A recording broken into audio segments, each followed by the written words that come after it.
Bonjour et bienvenue pour ce nouveau tutoriel sur Cinema 4D. Aujourd'hui on va voir une petite astuce de setup, une petite astuce Expresso, Python, données utilisateurs, un petit peu tout ça en même temps, pour quand vous faites vos setups avec les données utilisateurs et avec Expresso.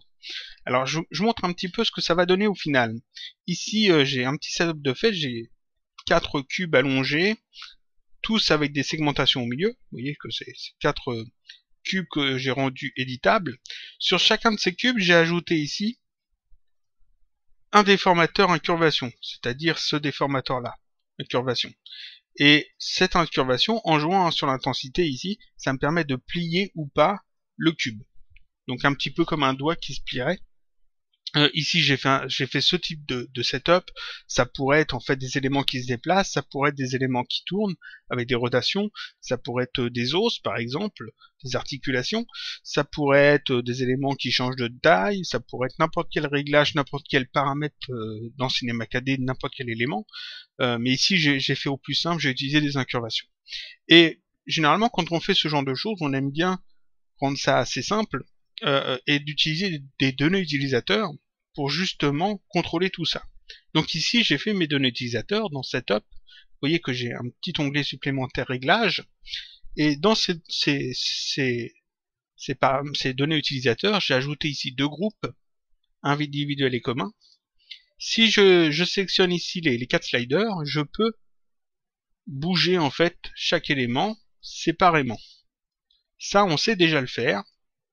C'est quelque chose de simple, c'est juste en fait les données utilisateurs qui sont reliées aux valeurs ici intensité des déformateurs incurvation.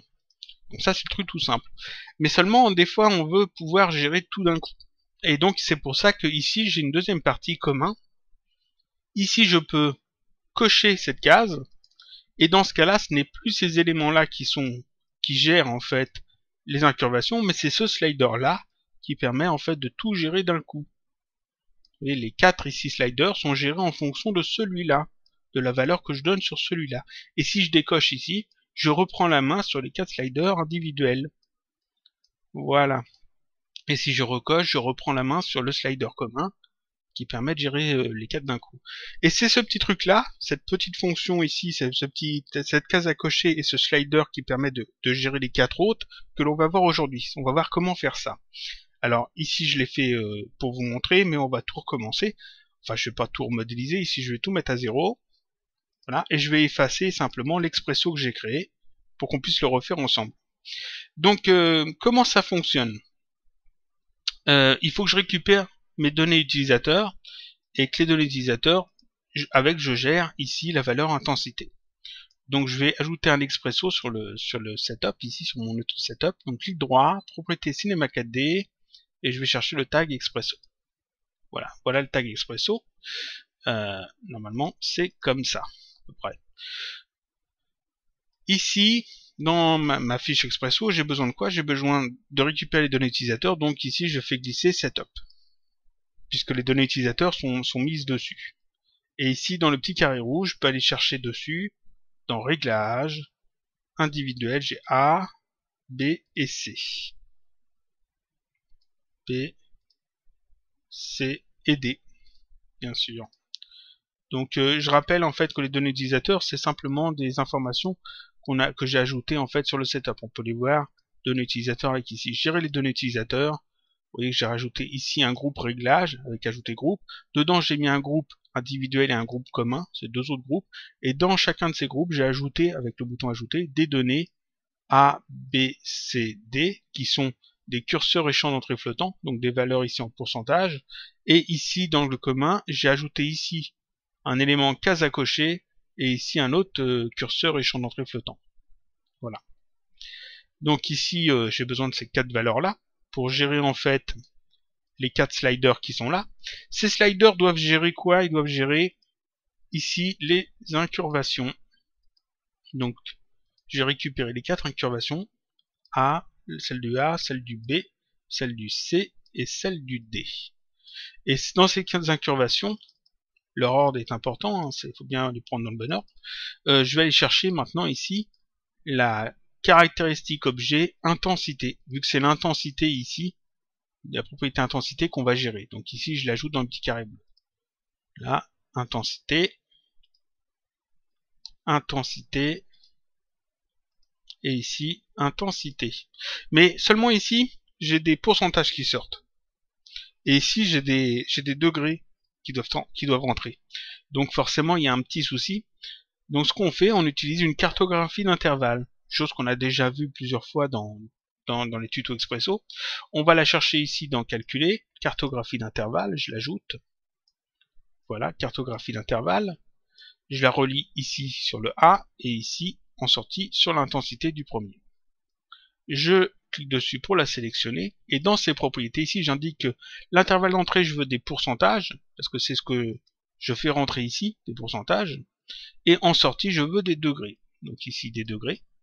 Voilà, ici c'est des degrés. Ça va en fait de 0 à 100% en entrée et en sortie on va mettre de 0 degré à 90 degrés. Voilà.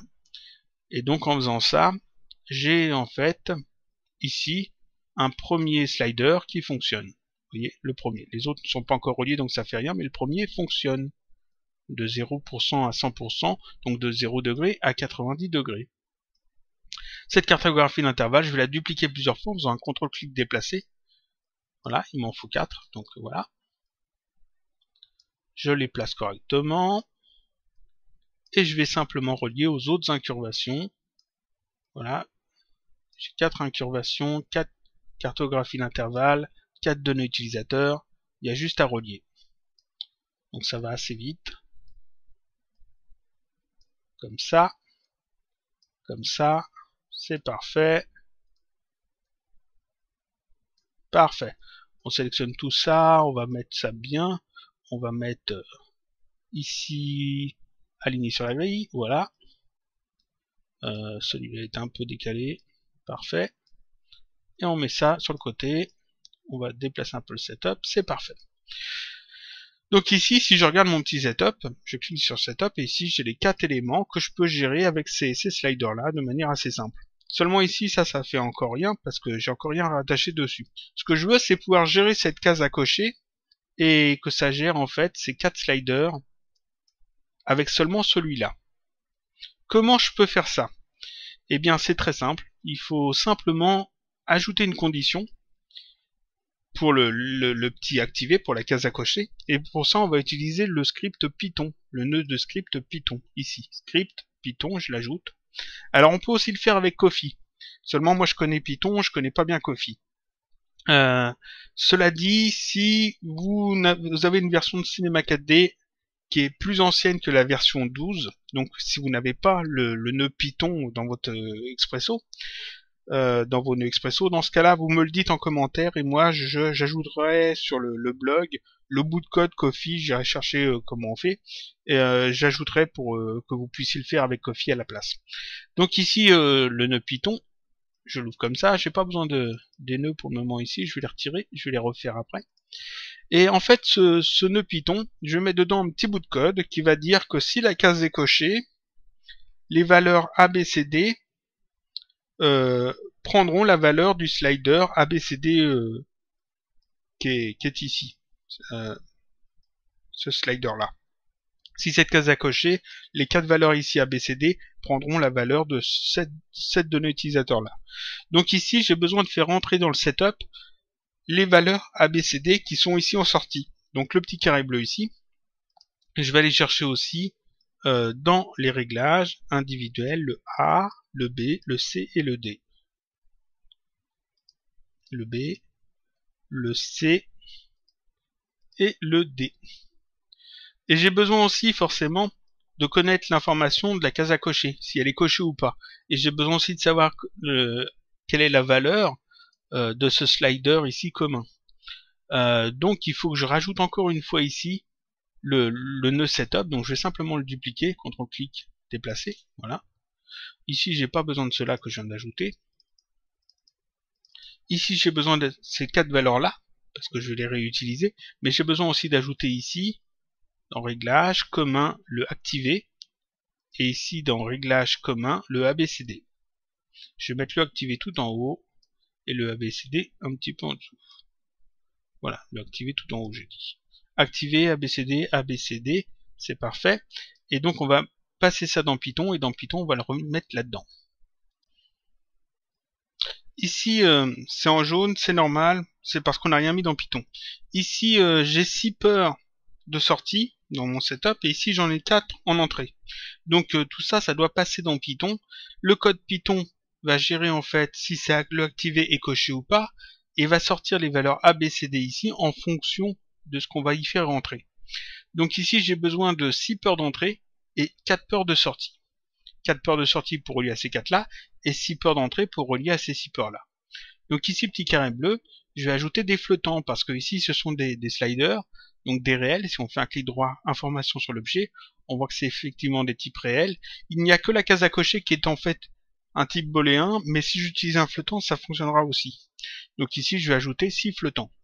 Le petit carré bleu, flottant, en voilà 1, 2, 3, 4, 5 et 6.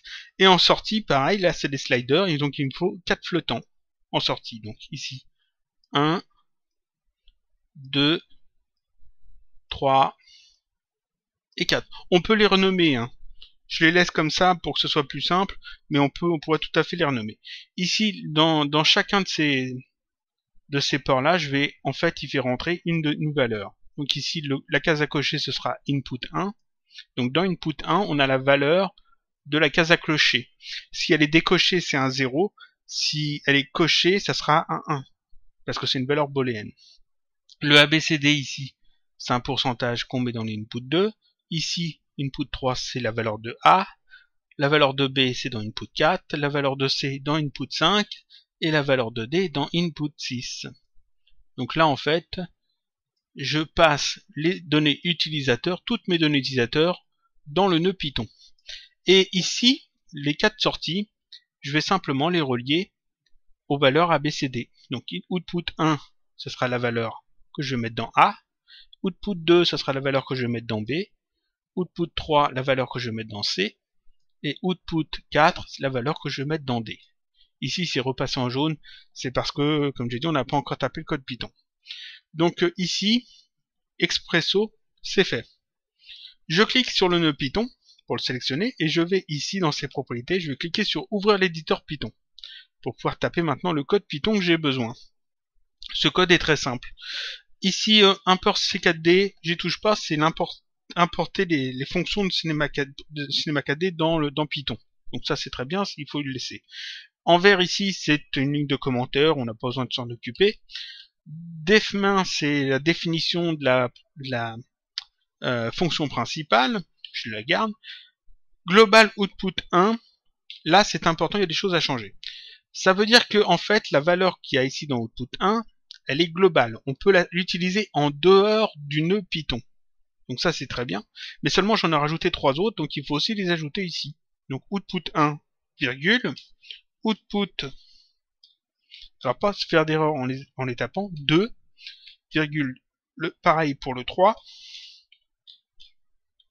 virgule, et pareil pour le 4. Alors il faut pas oublier qu'il y a des majuscules, pas se tromper avec les lettres, etc. Si on fait une erreur, ça fonctionne pas. Donc là j'ai ajouté, je fais une erreur, c'est un 4, voilà. Donc là j'ai rajouté output 1, 2, 3 et 4, donc les 4 qui sont ici, les 4 peurs qui sont ici. Si je fais compiler, voilà, c'est bon. Maintenant en dessous, j'ai effacé la ligne qu'il y avait parce que c'est pas bon. Je fais une petite tabulation pour m'aligner sur le global et un petit entrée pour mettre un peu de place. Et maintenant on va en fait vérifier si la case est cochée. Si la case de nos données utilisateurs est cochée. La case de nos données utilisateurs, elle entre dans le peur input 1. Donc il faut que je vérifie ce qu'il y a dans input 1. Si c'est un 0, c'est que la case est décochée. Si c'est autre chose qu'un 0, c'est que la case est cochée. Donc je vais simplement utiliser une fonction Python, une condition, un si, donc pour ça c'est if, qui veut dire si en anglais, if, input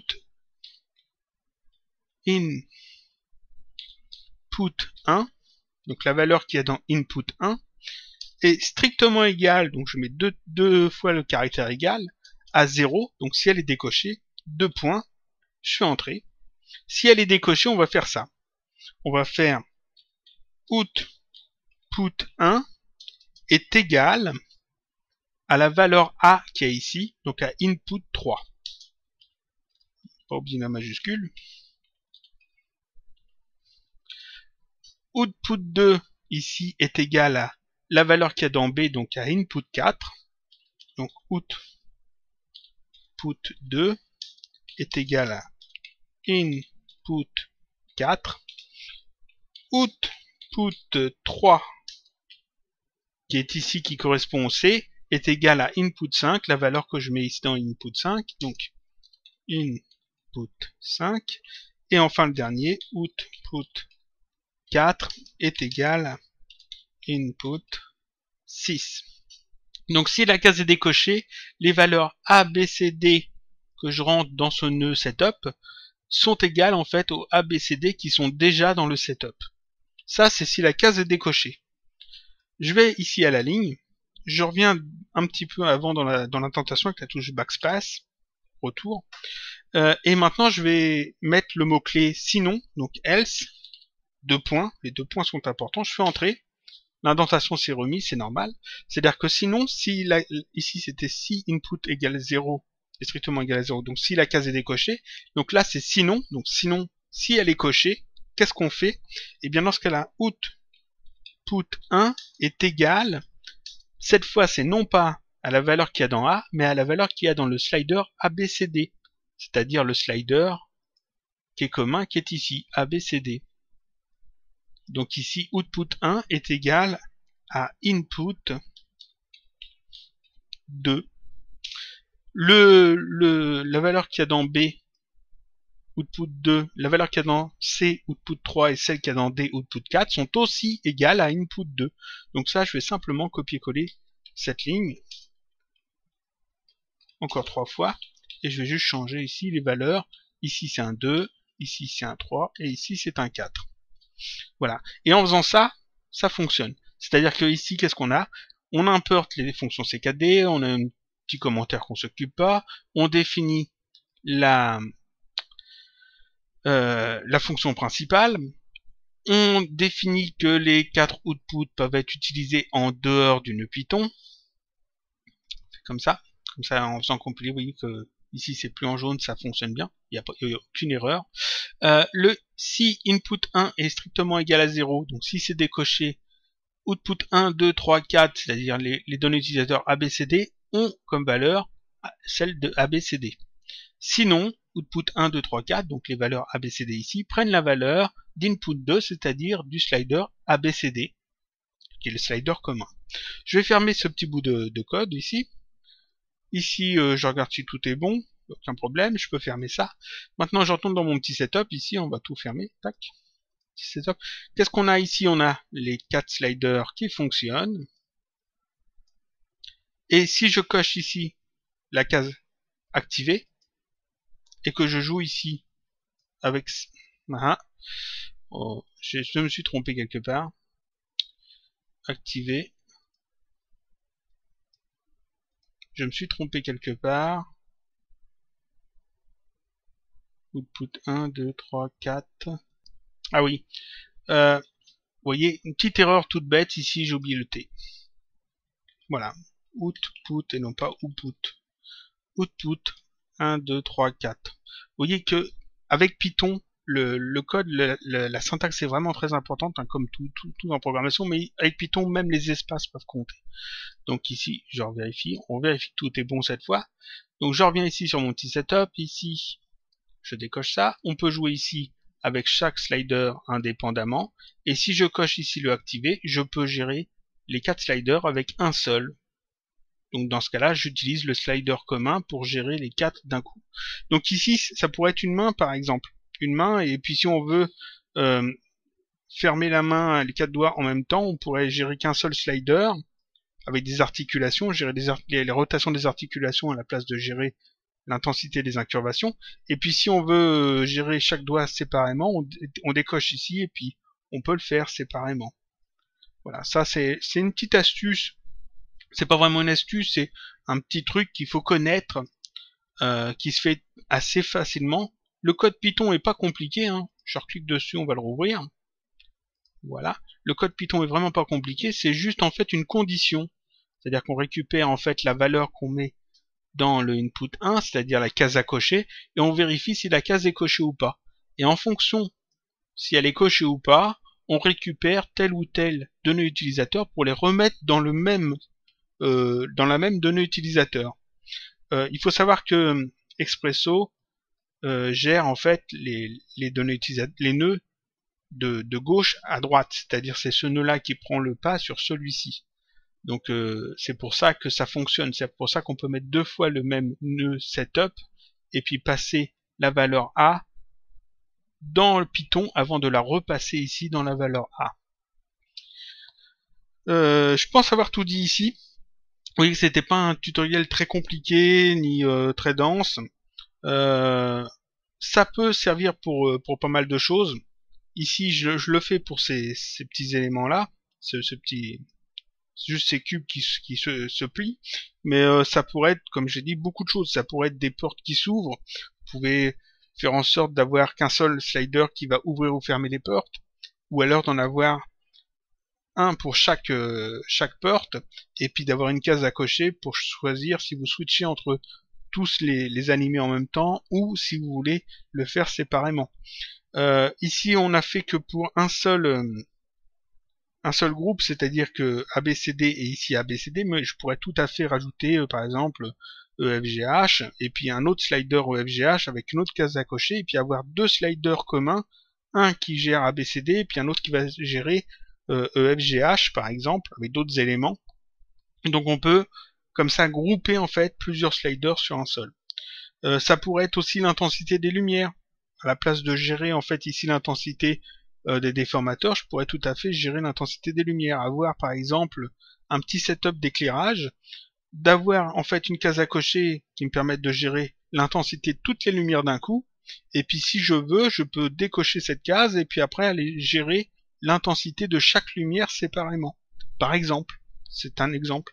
Ça pourrait être pour des textures.